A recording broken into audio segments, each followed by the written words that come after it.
जननायक जनता party के राष्ट्रीय अध्यक्ष अजय चौटाला ने कहा कि जसपा भाजपा गठबंधन मजबूत है और 2024 का विधानसभा चुनाव भी जसपा भाजपा एक साथ मिलकर लड़ेंगे तथा प्रदेश में फिर से गठबंधन की सरकार बनाएंगे। नीलोखेड़ी में जसपा के प्रदेश सचिव रमेश सीधपुर के भतीजे विशाल की शादी समारोह में आशीर्वाद देने पहुंचे अजय चौटाला ने खास बातचीत करते हुए कहा कि मौजूदा गठबंधन की सरकार मिलकर जनहित के कार्य कर रही है। उन्होंने एक सवाल के जवाब में कहा कि जसपा ने चुनावों से पहले जो वायदे जनता से किए थे वो गठबंधन की सरकार पूरे कर रही है। प्रदेश की निजी नौकरियों में 78% आरक्षण देने के मामले में अदालत द्वारा मामला संज्ञान में लिए जाने को लेकर पूछे गए सवाल के जवाब को लेकर अजय चौटाला ने कहा कि सरकार ने इस वायदे को पूरा किया था मगर अब यह मामला फिर से हाईकोर्ट के विचाराधीन है। चौटाला ने कहा कि सरकार मजबूती के साथ अपना पक्ष रख रही है और अदालत इस मामले में इंसाफ करेगी। उन्हें उम्मीद है कि प्रदेश के युवाओं के हक में फैसला होगा।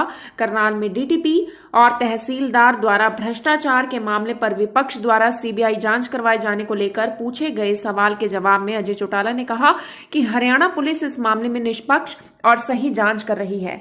जांच के दौरान जो सच सामने आया उसे सार्वजनिक भी किया गया है। सरकार भ्रष्टाचारियों को कतई नहीं छोड़ेगी।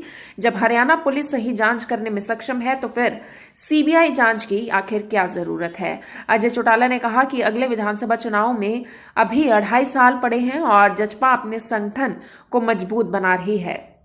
निष्ठावान और मेहनती कार्यकर्ताओं को अहम जिम्मेवारियां दी जा रही हैं। संगठन को मजबूत बनाने के लिए जसपा के पदाधिकारी बूथ स्तर पर मेहनत कर रहे हैं। बुढ़ापा पेंशन में वृद्धि को लेकर पूछे गए सवाल के जवाब में अजय चौटाला ने कहा कि चुनाव से पहले जसपा ने जो वायदे जनता से किए थे वह एक एक करके सभी पूरे किए जाएंगे।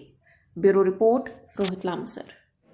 जो मामला जैसे ही उजागर हुआ है, आप लोगों ने देखा है कि उन लोगों के खिलाफ एक्शन हो रहा है, वो जेब की सलाखों के पीछे जा रहे हैं और भी जो उजागर होगा उनको भी जाना पड़ेगा। सीबीआई की मांग करते हो आप इस पे जी?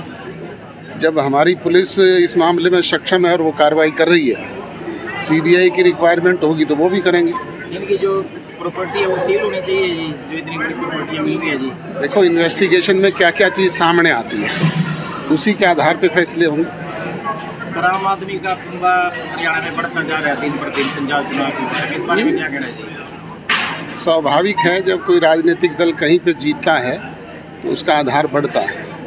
टीएसपी वो टीएमसी वेस्ट बंगाल में जीती तो आपने देखा कि कहीं से गोवा से लोग शामिल हुए, पंजाब से भी हुए, हरियाणा से भी हुए। आज आप जीती है तो जो लोग इस तरह के हैं वो आपकी तरफ जा रहे हैं। आपके केजरीवाल जी के साथ आपके भी संबंध अच्छे हैं जी, पारिवारिक संबंध है जी। आगामी उसमें विधानसभा चुनाव में गठबंधन हो सकता है जी, आपके साथ जा सकते हो जी आप? गठबंधन करके हम पहले भी लड़े हैं पर उसका कोई रिजल्ट नहीं आया। आपने देखा कि उनके सारे प्रत्याशियों की जमानतें जब्त हुई। महंगाई का शिकार तो पूरा देश हो रहा है, मैं भी मानता हूँ इस बात को। और अंतर्राष्ट्रीय स्तर पे भी आप देख रहे हैं, हमारे नहीं सब जगह ये प्रॉब्लम आ रही है। 73% जो आरक्षण प्राइवेट सेक्टर में दिया है उससे भी समस्या का समाधान होगा। नई बड़ी इंडस्ट्रीज भी आ रही है, उनके जरिए भी होगा। 5100 रुपये की पेंशन की बात कही थी जी, पेंशन में बढ़ोतरी की गई है प्रदेश के आर्थिक हालात के मुताबिक।